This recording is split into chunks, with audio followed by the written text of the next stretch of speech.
அன்பிற்கினிய தமிழ் நெஞ்சங்களுக்கு வணக்கம். இன்றைக்கு முத்துப்பேட்டை காவல் நிலையத்தில் பொய் வழக்கு ஒன்று என் மீது போட்டதற்காக கையெழுத்து போட்டுவிட்டு அடுத்து வரக்கூடிய 7 நாட்களுக்கும் கையெழுத்து போட வரவிருக்கு. இந்த சூழல்ல தமிழக மக்களுக்கு ஒரு செய்தியை நான் பரிமாற ஆசைப்படுகிறேன். மறைச்சு பார்த்தாலே நாங்க துரத்தி அடிப்போம் சொல்ற திருமாவளவனை தமிழக காவல்துறை கைது செய்யல. ஒரு வழக்கறிஞராக இருந்து அவர் உயிரை பாதுகாத்துக் கொள்வதற்கு பார் கவுன்சிலுக்குள்ள ஓடுனா கூட அப்பவும் விரட்டி அடிக்கிற விசிக வெறியர்களை தமிழக காவல்துறை கைது செய்யல. பாகிஸ்தானுடைய பயங்கரவாதிகளோடு தொடர்பு இருந்து கொண்டு பாப்புலர் ஃப்ரண்ட் ஆஃப் இந்தியா என்கிற பயங்கரவாத அமைப்பை தமிழகத்தில் நடத்தி இந்துத்துவ தலைவர்களை கொலை செய்கிற அந்த பயங்கரவாதிகளை பாராட்டி பேசுகிற தமிழக வாழ்வுரிமை கட்சி வேல்முருகன் எந்த அளவுக்கு பாராட்டி பேசுறாருன்னா, பாரதத்தின் ராணுவம் எப்படி அர்ப்பணிப்போடு தியாக உணர்வோடு தேசத்தை பாதுகாக்கிறதோ அப்படி மக்களை பாதுகாக்கிற அமைப்பு பயங்கரவாத பாப்புலர் ஃப்ரண்ட் ஆஃப் இந்தியான்னு சொல்ற வேல்முருகனை தமிழக காவல்துறை கைது செய்யல. பாரதத்தின் பண்பாட்டை கலாச்சாரத்தை சீர்குலைத்து இந்தியாவை இஸ்லாமிய நாடாக ஆக்குவோன்னு சொல்லுகிற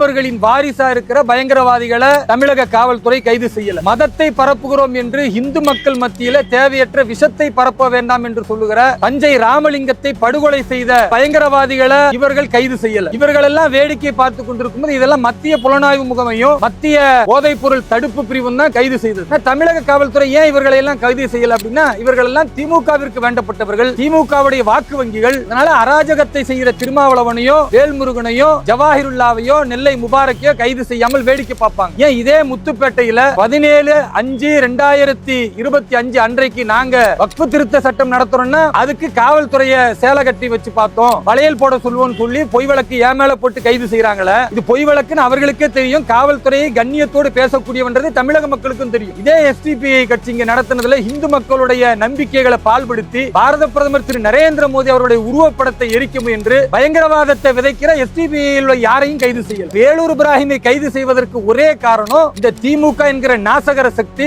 இஸ்லாமியருடைய வாக்கு வங்கிக்காக, பட்டியல் சமூகத்தினுடைய வாக்கு வங்கிக்காக பயங்கரவாதத்தையும் பிரிவினைவாதத்தையும் ரவுடிசத்தையும் ஆதரிக்கக்கூடிய ஒரு மோசமான சூழலில் இயங்குகிறதா என்பதுதான் எங்களுடைய கேள்வி. மத நல்லிணக்கத்தையும் மதத்தின் மத்தியில் இருக்கக்கூடிய பயங்கரவாதத்தை ஒழிக்க வேண்டும் என்றும் பேசுகிற வேலூர் இப்ராஹிமை திரும்ப கைது செய்வதின் நோக்கம் ஒரு இஸ்லாமியராக தேசப்பற்றுள்ளவராக பாரதிய ஜனதா கட்சியில் உழைக்கக்கூடிய ஒரு நல்ல காரியகர்த்தராக இருக்கும் பொழுது இது திமுகவுக்கு மட்டுமல்ல, இந்த தேசத்தை ஒன்றுபட்டு பாடுபட வேண்டும் என்று நினைக்கிறதுக்கு எதிராக இருக்கிற எல்லா சக்திகளுக்கும் கோபமாக இருக்கு. எங்களுடைய உயிரை விட இந்த தேசம் முதன்மையானது என்று நினைக்கிற ஒரு தேசபக்தர்களின் கூட்டம் இது. இந்த கூட்டத்தை கைதின் மூலமாக, அச்சுறுத்தலின் மூலமாக உங்களால் எதுவும் செய்ய முடியாது. திமுக ஆட்சி வேரோடும் வேரோடி மண்ணோடும் வீழ்த்தும் வரை இந்த பயணம் தொடரும். தேசத்தின் வளர்ச்சிக்காக நாங்கள் தொடர்ந்து பாடுபடுவோம். தேசத்தை பாதுகாக்க ஒன்றுபடுவோம். எல்லா புகழும் இறைவனுக்கு. ஜெய் ஹிந்த், வந்தே மாதரம், பாரத் மாதா கி.